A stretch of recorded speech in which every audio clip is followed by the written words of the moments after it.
What drives me?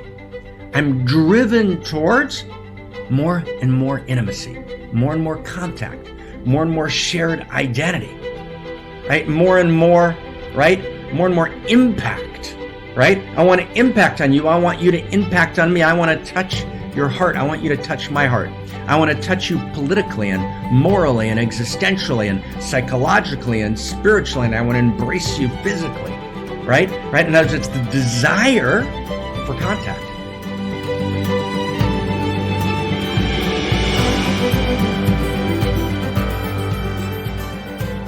So David reads, the field of intimacy and desire is seamless but not featureless.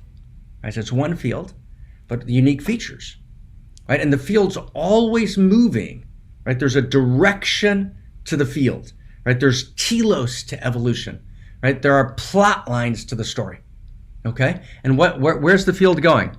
Anyone in the chat box, where's the field going? It's moving towards more and more coherence, more and more intimacy. I sat with my colleague and friend Ervin Laszlo in Tuscany about a year ago, a little more. And we were talking about this movement of the field. And I was trying to describe to Ervin, right, let's use a new word, right? Not just moving towards more coherence, it's moving towards more intimacy, more intimate coherence. Intimacy means more contact, separate parts, becoming larger wholes. What drives the field? The field's moving towards more intimacy. What drives the field? Anybody in the chat box. What drives the field? What moves the field? Anybody, what moves the field? Anybody, what moves the field? One word, right? It's love, right? It's eros, right? It's love, eros, yes, right? And it's a particular face of love and eros, which is desire, right? So the field, so just catch this is very important in the new story. In the old story of spirituality, we would talk about the field being a field of consciousness. That's true self. We call that true self, the knowledge that I'm not just separate from the field, I'm one with the field, and the nature of the field is consciousness. We call that true self. We're now deepening what true self means, and we're actually emerging from true self to what we call unique self, that the field is seamless but not featureless, and I'm the unique feature of the field. Okay, that's two. But three, and what drives the field? The same thing that drives me. What drives me?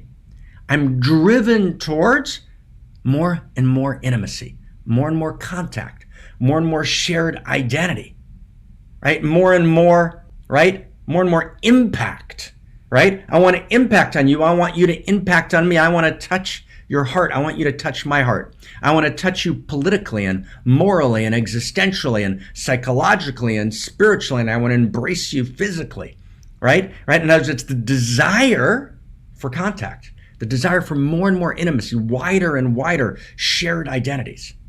So it's not just an abstract movement of the field, it's a raw, pulsing, throbbing desire that drives the whole field towards ever greater intimacy.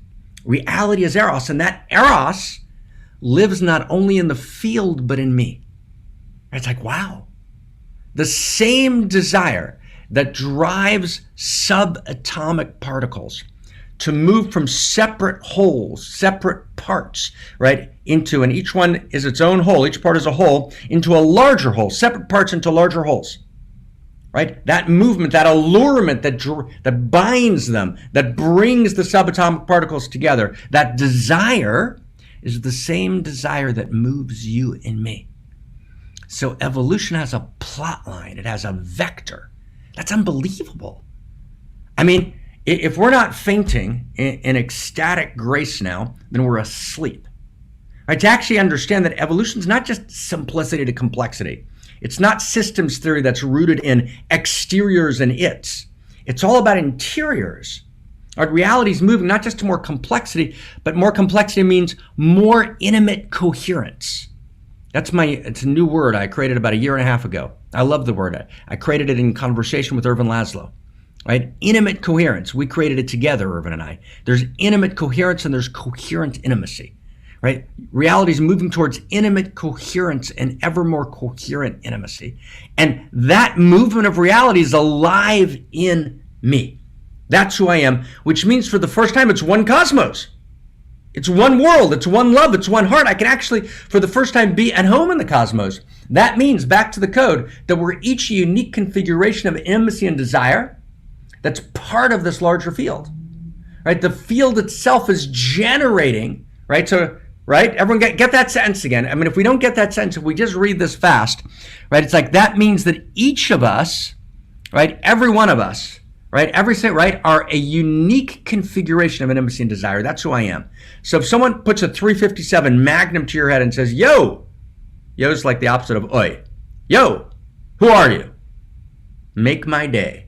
357 Magnum. Tell me who you are and live. Right? Because that's what universe is always saying. Tell me who you are and live. So what do you say? Something you want to know. You say, I am a unique configuration of intimacy and desire who is needed by all that is.